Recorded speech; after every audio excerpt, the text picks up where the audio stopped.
You won't believe what just happened with Barack Obama in a television program. Karoline Leavitt, the youngest spokesperson in U.S. history, shocked the nation with a bold statement aimed directly at the former president at just 27 years old. Karoline not only brought sharpness and courage, but also made serious allegations that could shift the political landscape. She didn't hold back, wasn't cautious, and every word was like a critical blow targeting Barack Obama's legacy. The American Pulse studio was ablaze with lights, the atmosphere electric yet tense as the audience fixed their eyes on the stage. Thousands watched through screens, eagerly awaiting an unprecedented showdown between Karoline Leavitt, a young political star with a razor-sharp demeanor, and Barack Obama, the former U.S. president and an icon of calm and authority. Without keeping the audience waiting, the host appeared with a resonant, commanding voice, stepping onto the stage as if carrying the weight of the event about to unfold.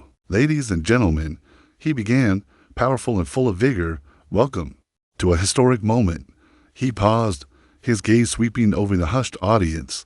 "Tonight, we will witness a debate that is not merely an exchange, but a quest for truth." In a deeply divided era, the audience's eyes were glued to the two figures, Karoline in a navy suit, her gaze like unwavering flames, and Obama, composed, his eyes sharp yet guarded. The host, with a dignified demeanor, stepped onto the stage, his voice echoing with authority. In a context where only 30% of Americans trust the media, according to a Gallup survey, the question of journalistic integrity is at the heart of the debate, he declared, his gaze sweeping the audience, forging a connection. Karoline, as a spokesperson for the MAGA movement, has fiercely criticized how the media shapes politics. Karoline, please share your perspective on Mr. Obama's role in steering the press. Karoline sat upright, her gaze scanning the audience, her voice low but sharp as an arrow. "Thank you. I'm here to expose how Mr. Obama orchestrated media campaigns to attack Mitt Romney in 2012 and Donald Trump in 2016, undermining voter trust." The audience fell silent, some nodding in agreement, others murmuring in dissent. Karoline continued, her voice like a torrent sweeping the studio.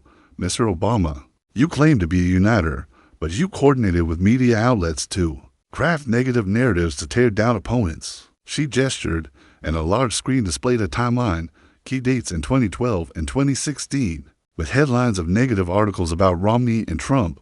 "These stories didn't appear by chance," she asserted, her voice like a blade cutting through the air. "They were the result of a strategy you directed." The audience stirred, some clapping, others jeering. The host interjected, his voice formal, grounding the moment in reality. "Karoline, you raise a pressing issue when social media platforms like X have become information battlegrounds, amplifying both truth and falsehoods. Mr. Obama, as a leader who shaped public policy and communicated through the media, she accuses you of orchestrating smear campaigns. How do you respond?" Obama leaned forward, his expression serious, his voice calm, but firm. "Thank you for the question, Karoline. Your accusations are entirely false. I have always respected press freedom and never directed any campaign to attack opponents. The press operates independently, and what you're presenting is fabricated." Obama's supporters in the audience cheered, but Karoline didn't flinch. "Independent?" she asked, her voice like a chilling gust, directly challenging him. "Then explain why you met with media leaders right before negative stories about Romney and Trump surged." She pulled out a set of documents, holding them up for the cameras to capture. "This is a list of meetings between you and major editors in 2012 and 2016. This isn't journalism. It's manipulation." She pressed a button, and the screen displayed an internal email. An advisor wrote, "Push the narrative about Romney's business record." The studio audience fell silent, feeling the weight of the accusation. The host, his voice brimming with excitement, tied it to reality. "Karoline, you've just raised a question about transparency. A sore point when only 16% of Americans believe the media is fair, according to Pew Research. Mr. Obama, as someone who led the nation through major media campaigns, she presents internal emails to accuse you of using the press as a political tool. How do you respond?" Obama shook his head, his voice firmer. "Karoline, your documents are not real. I never directed the media to attack anyone. The press reports based on facts, and I respect their role in democracy." Karoline smiled, her eyes never leaving Obama. "The truth?" she asked, her voice, like a beam of light piercing through the studio. Tell the voters why the negative articles perfectly align with your strategy. She pressed a button, and the screen displayed a report, Media Strategy, Amplify Anti-Opponent Narrative. This report shows your team leaked negative information to the press, she said, her voice like a prosecutor delivering a verdict. You didn't respect the press. You turned it into a political weapon.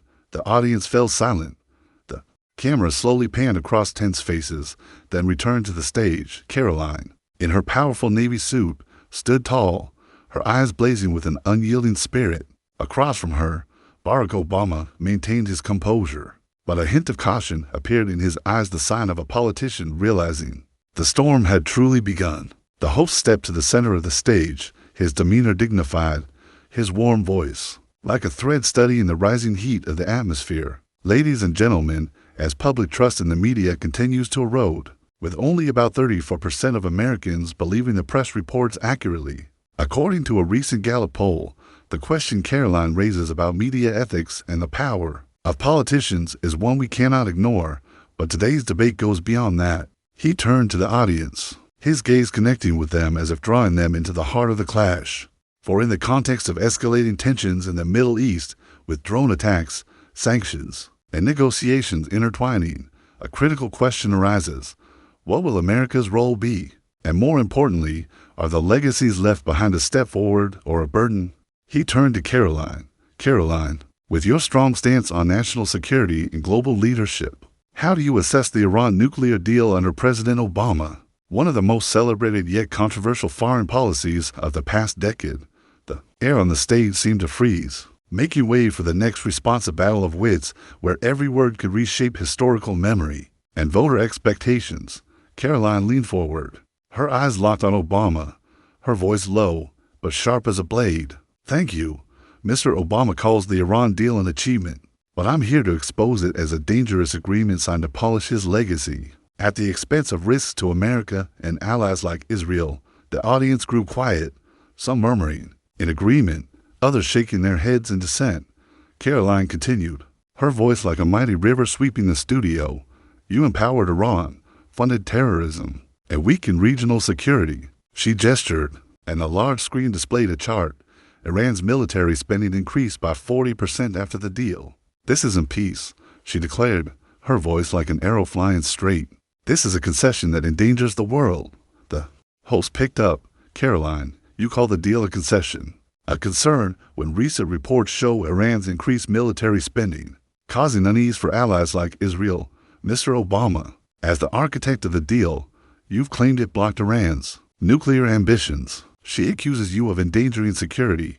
How do you respond? Obama sat upright, his gaze steady, his voice low but deeply persuasive.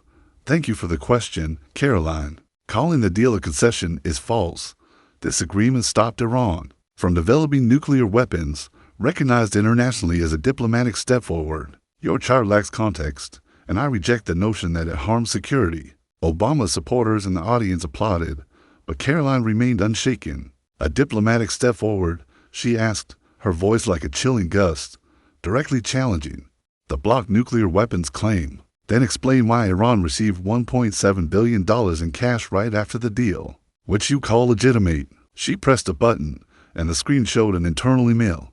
An official wrote, payment must be kept quiet to avoid controversy. This is funding terrorism, Karoline said, her voice like a prosecutor building on Obama's step forward. You didn't bring peace. You armed the enemy. The studio audience fell silent, feeling the weight of the accusation. The host couldn't hide his excitement, his voice ringing with energy, steering the debate with tight and compelling connections. Karoline, you've just labeled this payment funding terrorism, a highly sensitive issue where reports of Iran's support for armed groups have sparked international controversy. Meanwhile, Mr. Obama, as a leader who championed multilateral diplomacy, now faces your criticism that he armed the enemy, backed by leaked internal emails. So, how do you respond to this? Obama shook his head, his expression stern, his eyes betraying a resolute determination. His voice rang out cold, but weighty, as if to clear all misunderstandings. Karoline, calling this payment funding terrorism is entirely misleading, he said, emphasizing each word. This was part of resolving long-standing financial disputes, a transparent and legal action carried out within the framework of an international agreement. The Iran nuclear deal received strong support from the international community, including the United Nations. I completely reject any accusation that it harmed global security. His voice grew stronger, like a resolute declaration. We need to view this issue in a broader context, not through a narrow or emotional lens. This was a strategy to prevent a nuclear war, safeguard regional peace, and ensure global security. The audience fell silent, absorbing Obama's every word, while Karoline stood there, her eyes blazing, waiting for her chance to counter. From the screen behind, the light reflected the escalating tension between two strategists, two opposing viewpoints. Karoline smiled, her eyes fixed on Obama. Legitimate? She asked, her voice like a bolt of light tearing through the studio, challenging the transparent claim. Then explain why Iran violated the deal, ramping up uranium enrichment right after you left office. She pressed a button, and the screen displayed a report. Deal violation. Iran exceeds uranium limits in 2019. This report shows your deal failed, she said, her voice like a hammer striking in a courtroom, building on Obama's international support point. You didn't protect security. You left a threat to Israel and America. The camera zoomed in on the report. The studio audience was silent, feeling the weight of her argument. On social media, the debate erupted into a firestorm of public opinion. A pro-MAGA account wrote, Karoline crushed Obama. The Iran deal is a disaster. Meanwhile, Kate Max, a prominent conservative commentator, posted a photo of Karoline, holding up leaked documents, captioning it, "She's a warrior for truth." The left quickly fired back. A prominent user wrote, Karoline distorts the truth. The Iran deal stopped a nuclear arms race. Below, hundreds of comments poured in. She needs to prove the email is real. This is a smear campaign. The media jumped in. The Washington Post called Karoline a controversial figure, testing the limits of modern political discourse, while a viral expose spread rapidly, praising her as a torch of truth in the darkness of the media. Back in the studio, the atmosphere remained taut as a bowstring. The host, with his dignified demeanor in command of the stage, swiftly moderated the dialogue, guiding the audience to a new topic. Ladies and gentlemen, he began, firm yet composed. While public opinion rages over foreign policy, another, equally critical front is affecting every American family: healthcare. He scanned the room, his gaze forging a direct connection, as if inviting each person to reflect. According to the latest Kaiser Family Foundation survey, nearly 50% of Americans express concern about prescription drug costs and their ability to afford medical services. This raises a major question about the healthcare legacy left by the Obama administration, specifically Obamacare. The host turned to Karoline, his voice maintaining a professional tone, but with a slight emphasis, as if paving the way for a sharp rebuttal. Karoline, you frequently criticized the economic policies of the previous administration, particularly its market interventions. With that perspective, how do you view Mr. Obama's role in shaping and implementing the Affordable Care Act? Has it truly delivered the benefits promised? The studio atmosphere seemed to hush, awaiting her response, not just an argument, but a statement that could reshape how millions view one of the most prominent policies of our time. Karoline sat upright, her eyes locked on Obama, her voice low but sharp as a blade. Thank you. Mr. Obama calls Obamacare a healthcare milestone, but I'm here to expose it as a broken promise, economically harming Americans just to polish his legacy. The audience grew silent, some nodding in agreement, others murmuring dissent. Karoline continued, her voice like a powerful torrent sweeping the studio. You promised people could keep their doctors, keep their plans, but millions lost both.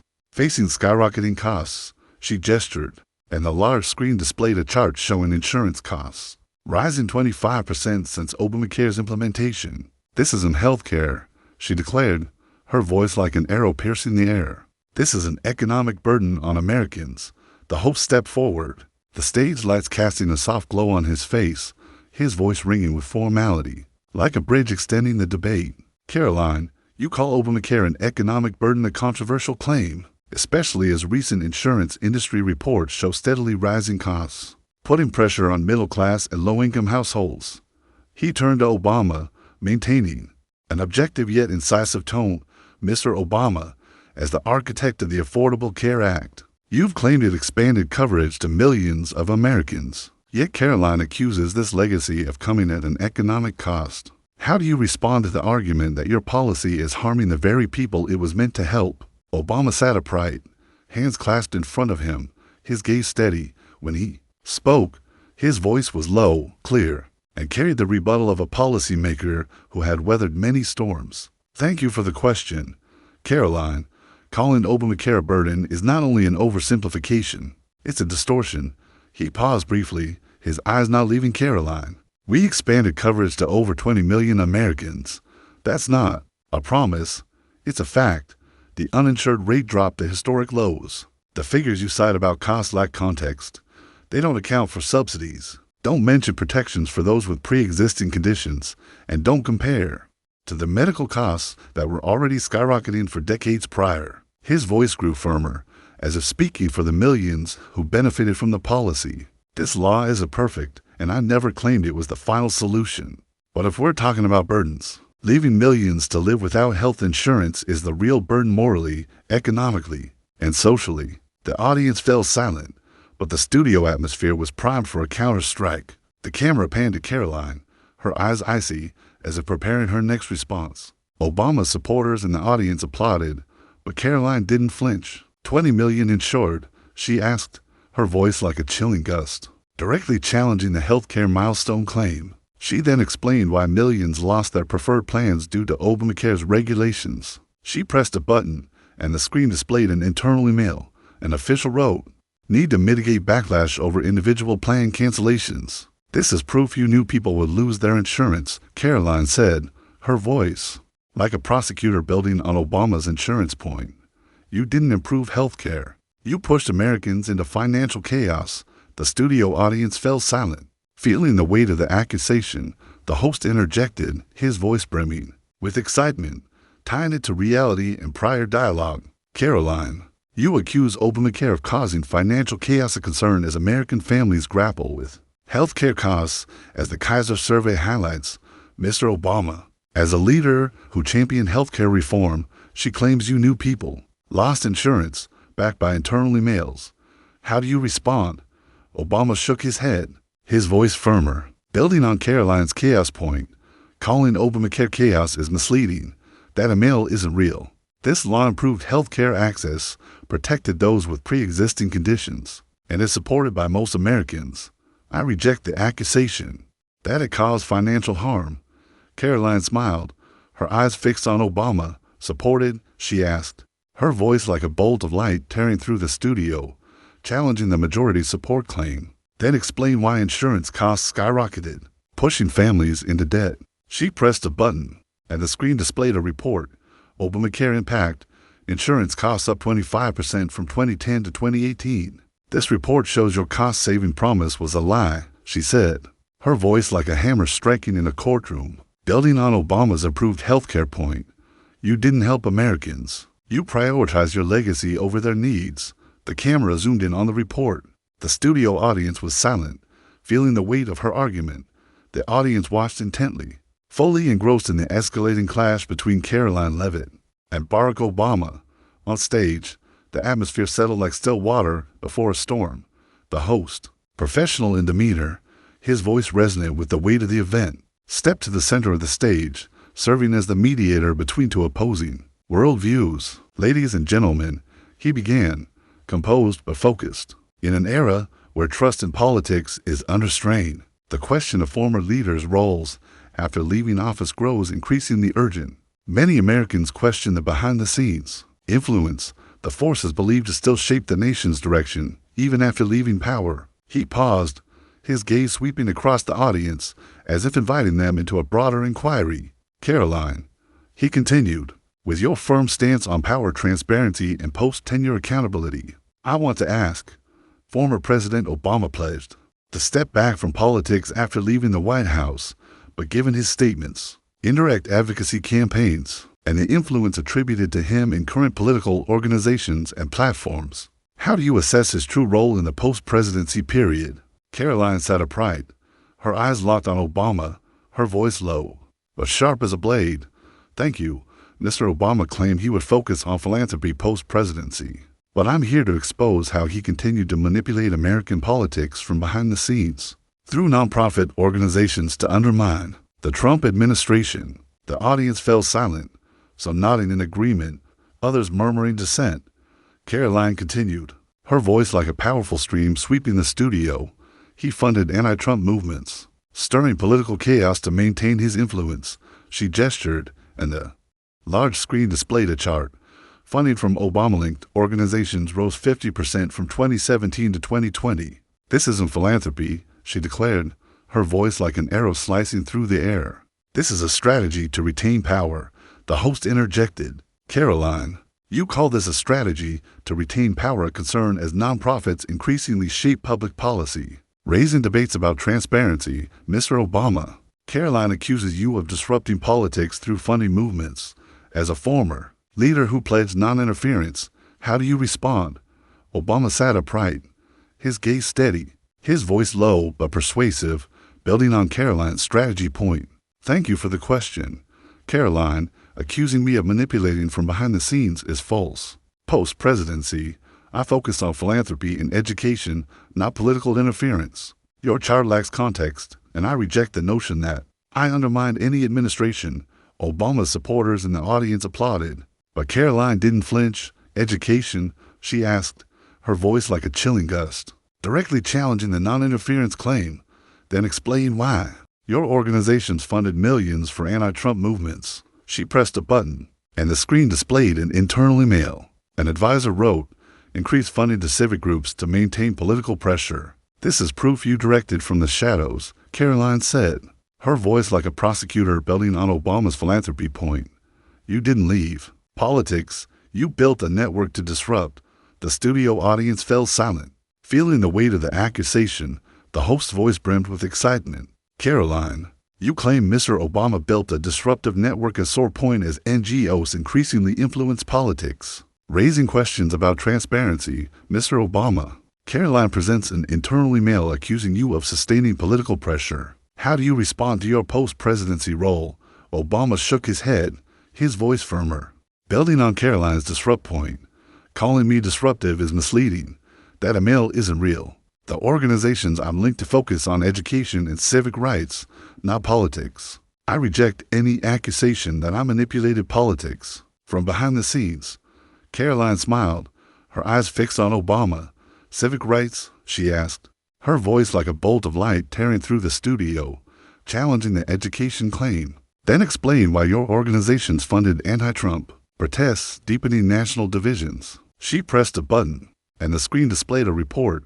Post-presidency funding, $50 million to civic movements. 2017 to 2020, this report shows you didn't leave politics. You pulled strings from behind the scenes, she said, her voice like a hammer striking in a courtroom, building on Obama's not politics point. You didn't promote unity, you undermined a duly elected administration.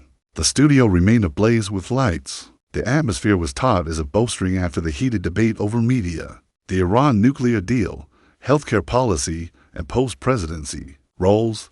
The host, standing center stage with a dignified demeanor, spoke in a resonant voice, carrying the weight of guiding the Democratic tribunal. Ladies and gentlemen, in an era where transparency is an urgent demand, the public grows increasingly skeptical of what happens behind the political curtain. Karoline, you've made serious accusations about former President Obama's legacy and post-presidency activities. Do you have additional concrete evidence to bolster your arguments? Karoline sat upright, her gaze sweeping the audience like an invisible blade.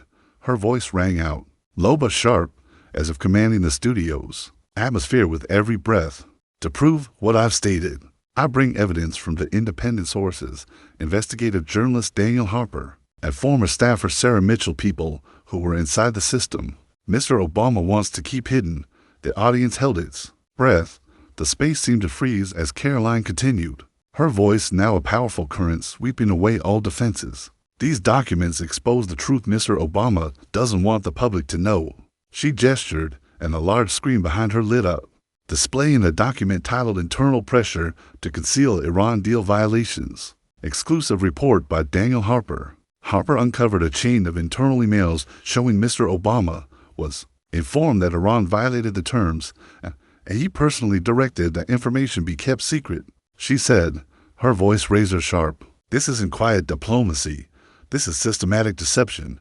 The host's voice rang out, maintaining objectivity while staying tightly aligned with the debate's flow. Karoline, you call this deception a grave accusation, especially as the public increasingly demands transparency in international agreements. Mr. Obama, Karoline has presented documents from Daniel Harper, accusing you of deliberately concealing Iran's violations. How do you respond? As the signer and advocate of this deal, how do you respond? Barack Obama sat upright, his hands firmly on the table, his expression stern. When he spoke, there was no softness, only the cadence of someone who had stood at the center of global politics.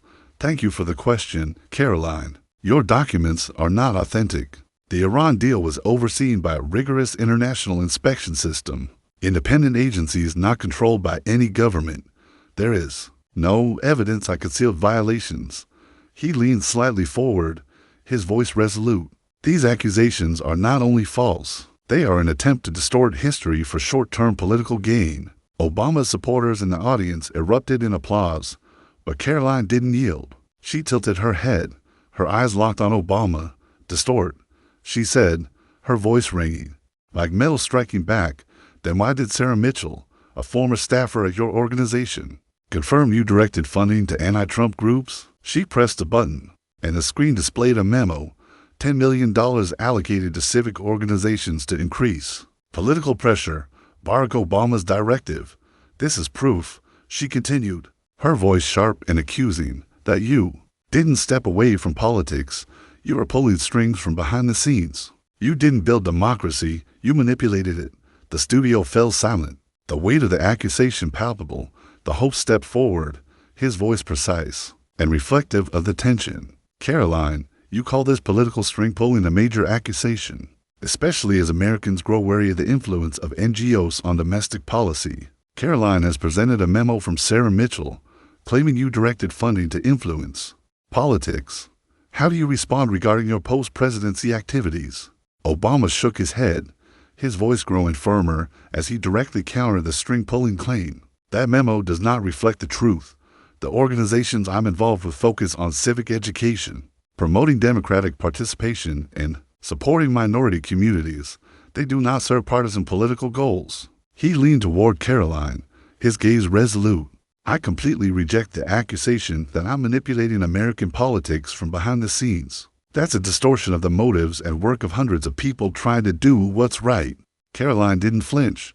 She smiled, her eyes fixed on him, her voice sharp and chilling. Not manipulating, then tell the public why both Daniel Harper and Sarah Mitchell, two insiders, risked everything to expose the truth while you keep denying it. She pressed the button one last time. The screen played a montage of interview clips. Harper saying, emails confirm Obama requested Iran violations be kept secret, and Mitchell asserting, I saw budgets funding anti-Trump groups firsthand.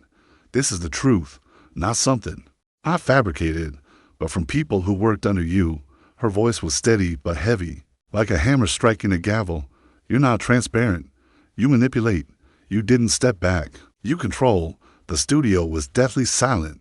Those words, those images, were no longer mere back and forth. They were a fierce battle between memory, truth, and power. The atmosphere in the American Pulse studio thickened. The images from Harper and Mitchell's interview clips lingered on the screen like unhealed wounds. The host, standing at the epicenter of the two clashing forces, raised his head, his voice ringing like a final bell in a historic inquiry. Ladies and gentlemen, we have just witnessed a fierce and unrelenting debate where truth, accusations, and political legacy were laid bare. Karoline Leavitt, representing a new generation of leadership, asked bold questions about power and transparency, and former President Barack Obama defended policies that shaped America for over a decade. He turned, looking directly into the camera.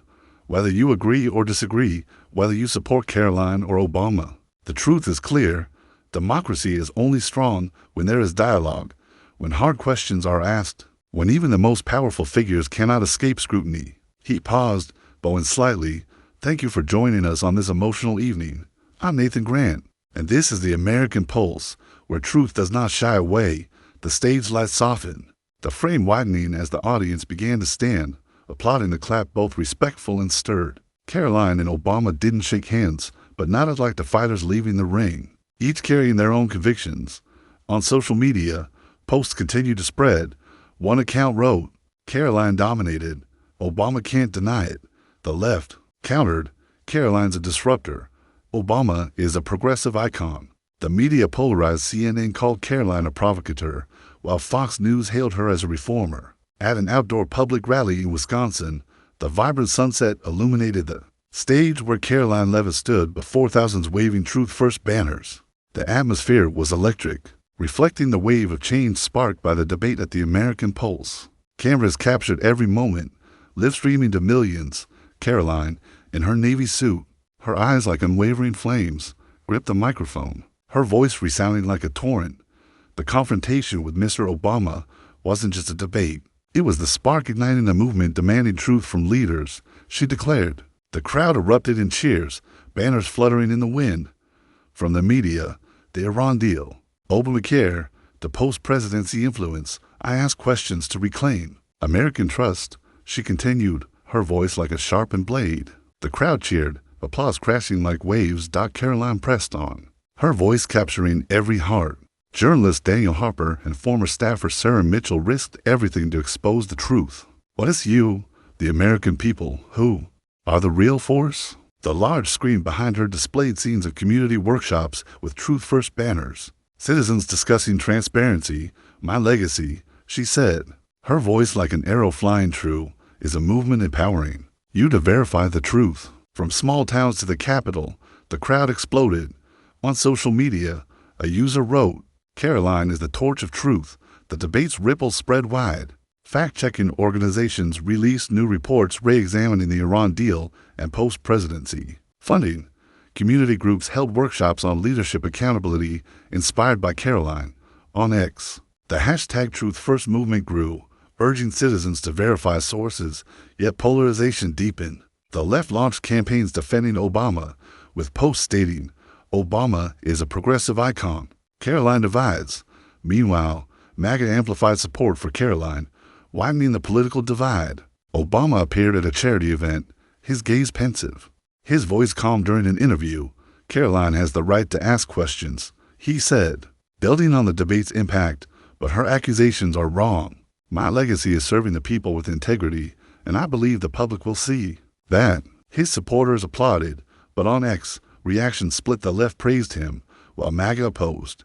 Karoline, from the Wisconsin stage, responded indirectly, her voice like a spreading flame. Integrity means not hiding the truth, not manipulating. From the shadows, the screen displayed a post, hashtag Truth First - Americans demand transparency. "This is your voice," she said, her voice like a vow. "We build a future based on truth." Karoline continued her speech, her voice brimming with excitement. In an era of distorted information, Americans from every community are rising, verifying the truth, questioning leaders. The crowd roared, and the screen showed scenes of Karoline leading workshops, citizens holding Truth First banners.